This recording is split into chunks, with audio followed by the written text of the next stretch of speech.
So welcome back to Dino's Garage. So yesterday we stripped the bike down to this, what we see here. Today we're going to be looking at the throttle bodies and cleaning them. For the first time ever, I'm going to be opening up the ultrasonic cleaner, which I have boxed up behind me here, and we're going to be dropping these into it. Let's take a closer look and see exactly why we need to clean them. So I've removed the top air box, which goes directly into all the throttle body mouths here. Looking down in here, it is really filthy, especially in this one here, this number one here. Really filthy. So yeah, we definitely need to be taking these off. We definitely need to give these a good work through in that ultrasonic cleaner. Let's have a look inside. I mean, you can see just the amount of gunk all around the outside here, but once we have a look inside, I'll try to use my head torch at the same time as filming, and hopefully we can see in there. Unfortunately, the head torch kind of obscures the amount of filth that's in there. You can probably see the back side of that, but I'll take this head torch off and then shine the light inside. Actually, I'm going to use this to show you inside here. Now you can already see just how black that is around there, just in the top of these sort of butterflies. Now I'm just gonna, this is where the throttle cable pulls up, so I'm just going to lift this up.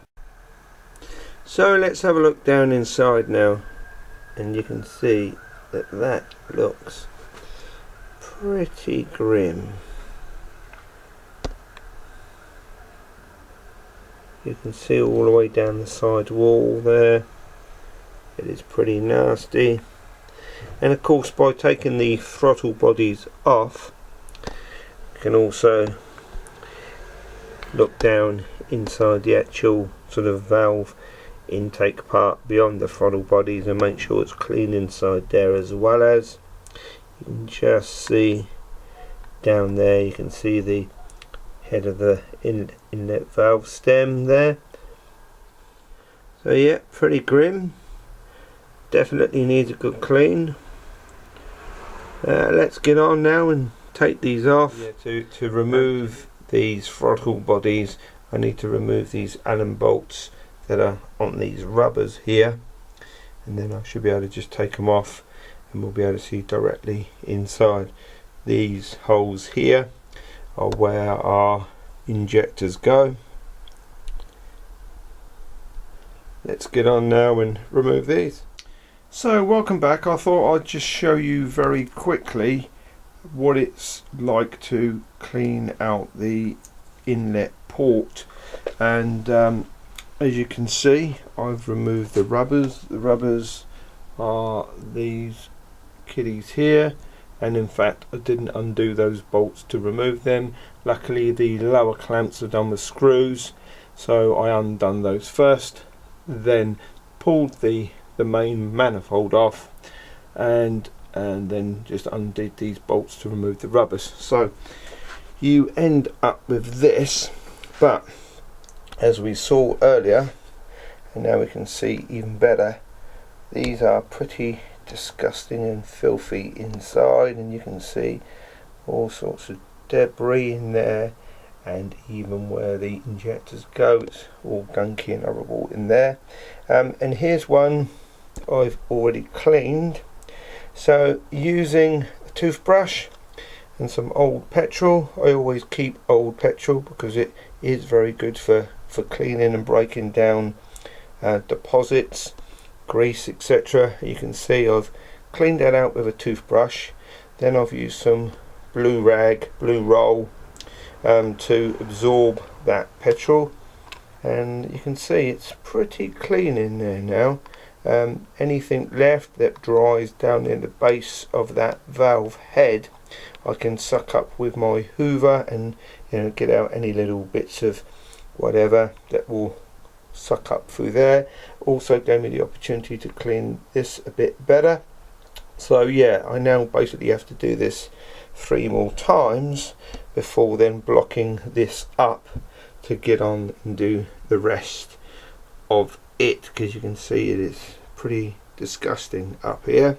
So yeah, I'm going to get on now, like I say, with petrol. I'll show you what I mean. Simply, this is how it's ended up. So I've dipped into this a few times, used a bit of rag to clean it off, but what I'll do is put that in my oil waste thing, and then get some more clean old petrol and start all over. I did use a paintbrush, which I've fairly simple paintbrush, and then I've just cut that sort of shape to it. That helped me to really get right down into the areas within that port. Sorry about that focus, but get right down into the areas and really use that point to work in and around the back of that valve. So that worked pretty well, I found.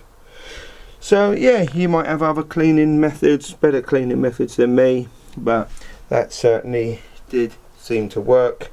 And as I say, I just got to get on and do that 3 more times now.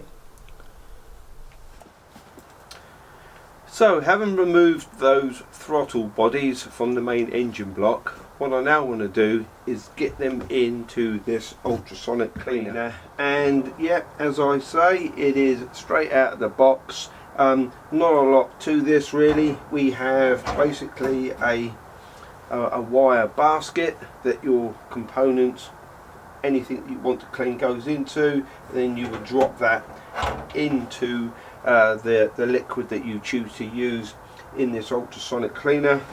On this side we have a tap, so you can actually open this tap and with a hose that comes with it, maybe drop it into a bucket and get rid of everything that was all dirty and grimy inside. On the back is a power lead, and pretty much that is it. Fairly simple. It does have a lid which then goes on top, so if you're using the heating method, you can warm it up using this side here, control the temperature, and obviously there will be steam and fluid, and you don't want to lose that fluid, so you use this lid to, you know, keep that contained. But that is about it really, all pretty simple. So now what I want to do is get those throttle bodies, show you what they look like now, and then we'll get on and use this for the first time, and really see, you know, what results we get. So hopefully we'll get some fantastic results out of this, and we'll see the before and after. Right, let's have a reminder really of just how dirty, how bad those throttle bodies are. Let's have a look now. Serious amount of grime all on the outside there. Really not great, and we know from earlier footage that inside they really weren't great at all either. You can see all the deposits in there. So without any more delay, let's get some liquid in this tank and drop these in and see what it looks like after. While I'm at it with putting that in there, I figured really I may as well drop a few other items in there as well. This is our clutch lever at the sort of, you know, clutch end, the bell housing end, and you can see that that is really filthy and grimy and horrible, and would take me quite a long time just to try and clean up by hand. So I'm going to drop that in there and we'll see what that looks like before and after. Now the tank in this is so big, it's around sort of 15 litres when filled up. So what I've done is I've put everything that I had in here, which was about sort of 2.5–3 litres, topped the rest up with water. Currently this is warming up, so I've set it to 50 degrees. It's currently at 11 degrees, so it's beginning to warm up. Whilst it's warming up, it's on a 15-minute ultrasonic cleaning time anyway, because I figured what I would do is let it do some ultrasonic cleaning even when it's cold. Then when it gets up to temperature, I can do another 15-minute blast, and then we'll see what the result is of that. So I'm going to leave it for now. Makes a bit of a noise, but I'm going to leave it for now, and we'll see what happens after 15 minutes, and then come back to it and do it again once we're up to 50 degrees temperature on the heating element. So let's get some gloves on and go fishing.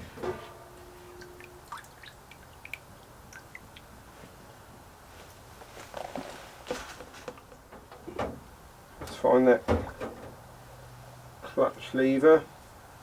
So this is that clutch lever we looked at earlier, and it really was covered in gunk, and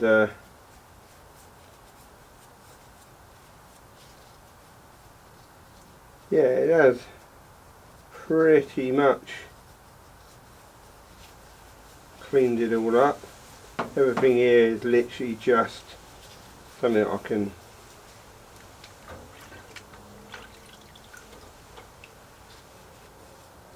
rub off with my thumbs now.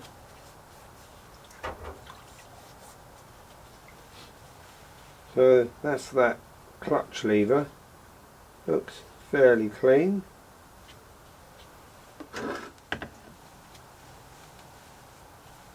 So there's some sort of loose gunky stuff on here, but you can see that's pretty good. Not as good as I expected it to be, I must admit, but then it is just water and gunk, and everything that's here is just loose now and just like a sludge, but it's clean now. So I think what it needs is a second go to rinse everything off, really. So that looks pretty good, pretty clean. This is just with warm water and, you know, cleaning solution, but not a proper cleaning solution. So yeah, pretty good.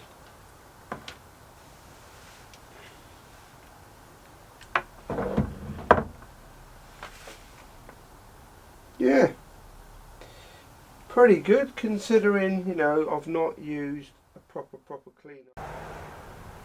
So thanks for watching Dino's Garage, and this has been me using the ultrasonic cleaner.